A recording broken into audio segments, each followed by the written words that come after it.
Since the early 1700s, Louisiana has produced sugarcane. This production was possible through enslaved African strenuous labor. Once freed after the American Civil War, these Louisiana sugarcane workers remained, but still experienced slave-like conditions. In 1887, the Knights of Labor organized sugar strikes, where black workers struck for better pay.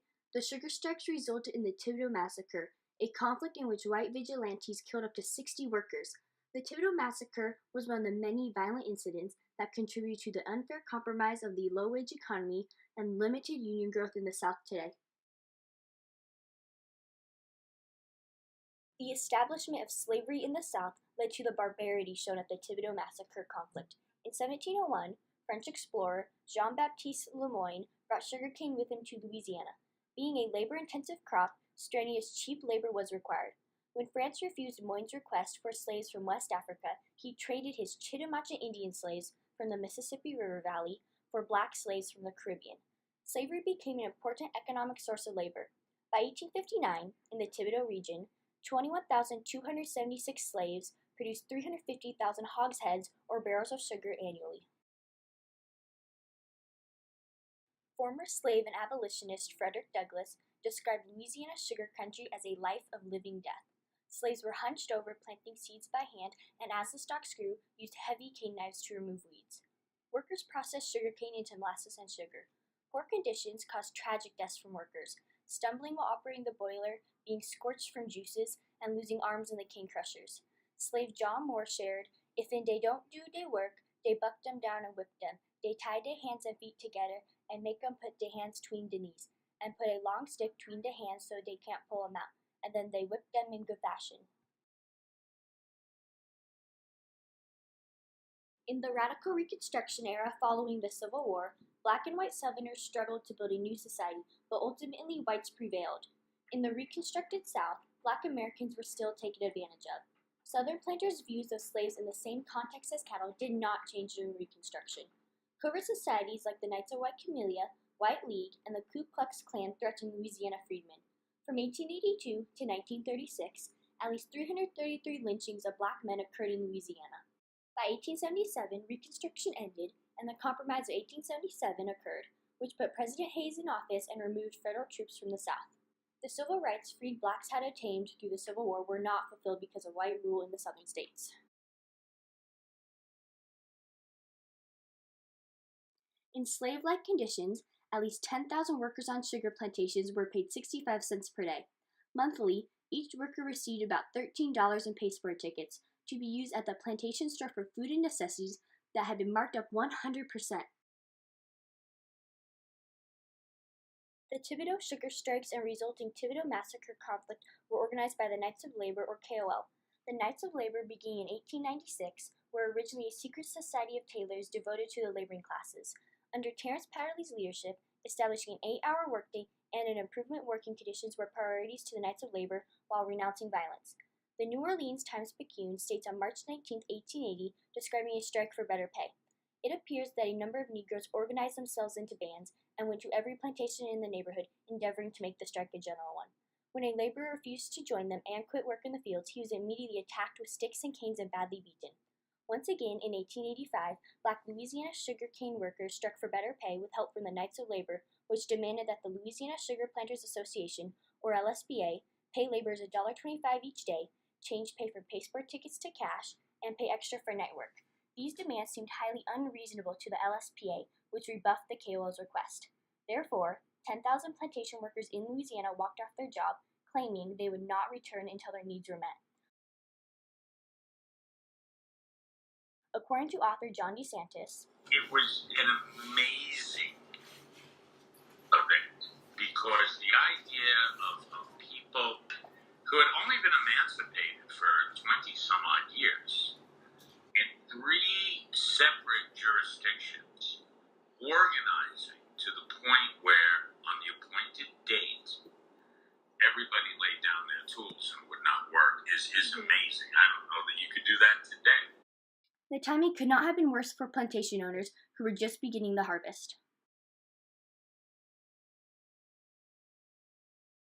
The sugar strikes led to the Thibodaux Massacre on November 23 of 1887. The Louisiana State Militia was brought in to maintain order. but according to the Knights of Labor, was being used by the planters to control the strikers, as the militia was used to move strikers out of their homes on the plantations. After 2 weeks, the militia's role declined, and white landowners took over the fight against strikers. Kalina Blox's militia and white citizens started firing on men and women who participated in the strikes. As he was angry at the sight of black and white workers on strike together, he said, "God Almighty has himself drawn the color line." According to survivor Jack Conrad, "I think there were about 50 or 60 men in the crowd, which was comprised entirely of white citizens who lived in and around Thibodaux." Conrad said, "When I opened the door, one of the mob said, 'Crack down on him,' and at that, they went to shooting." Jack, his son Grant, and brother-in-law Marcelin were told to line up, and they began to run. Grant was gunned down behind a water barrel, Marcelin Weldon was shot as he ran in another direction, and Jack himself took cover under his house as the gunmen continued shooting, leaving to go to another house after they presumed him dead. There were wails of women, shouts of men, and the unceasing cries of babies as more shots were fired. At the conclusion of the Thibodaux Massacre, up to 60 people were dead, and the bodies were disposed of in an unmarked and still today unfound grave. Ellen Baker Bell suggests that what began as a disagreement over wages became an expression of racial tensions that had been building since the dissolution of slavery. Immediately after the massacre, the surviving laborers who struck returned to work. No immediate compromise was made. Working conditions did not improve.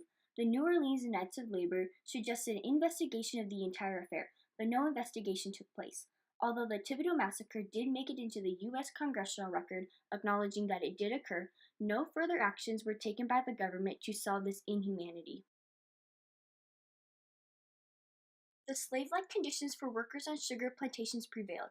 The Fair Labor Standard Act of 1938 was passed, which created minimum wage and the 40-hour workweek with overtime pay. However, before the enactment of the law, the South argued to the Department of Labor that a 25-cent minimum wage would mean firing all their workers. John McClellan, an Arkansas representative, rhetorically asked, "What profiteth the labor of the South if he gain the enactment of a wage and hour law, 40 cents per hour and 40 hours per week, if he then loses the opportunity to work?" As the Thibodaux Massacre ended, the industrial era was beginning, and fewer laborers were needed in the Louisiana sugar fields and processing plants. Today, sugar is planted and harvested with tractors. 2 huge mechanized processing plants process all the sugar for the state of Louisiana.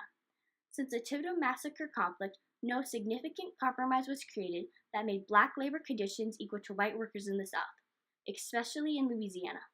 According to Harold Myerson, the South's aversion to both minimum wage standards and unions is rooted deep within the DNA of white Southern elite, whose primary impulse has always been to keep African Americans down.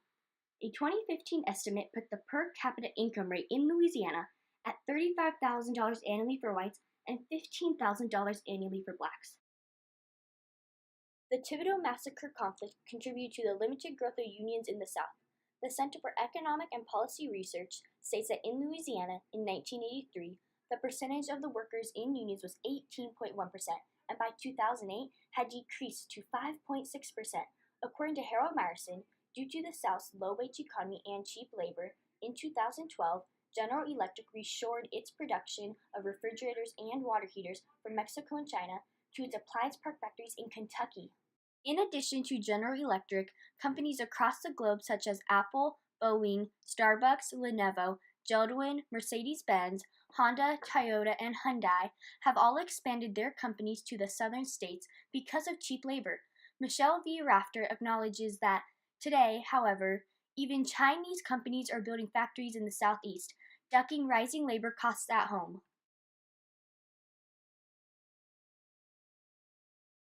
In conclusion, the Thibodaux Massacre is an unresolved and enduring conflict with no significant compromise made to create equal labor conditions between black and white workers, contributing to a low-wage economy and the limited growth of unions.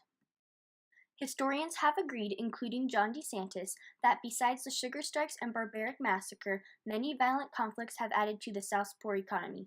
Thus, the Thibodaux Massacre conflict was one of the many acts of violence that continued the division between laborers and property owners that is shown in the current low-wage economy and limited use of unions in the southern states. Jack Conrad is the name they gave when I was born a baby slave. Sugar cane was big and tall, I cut it down with mighty blows. Then came war, all the white men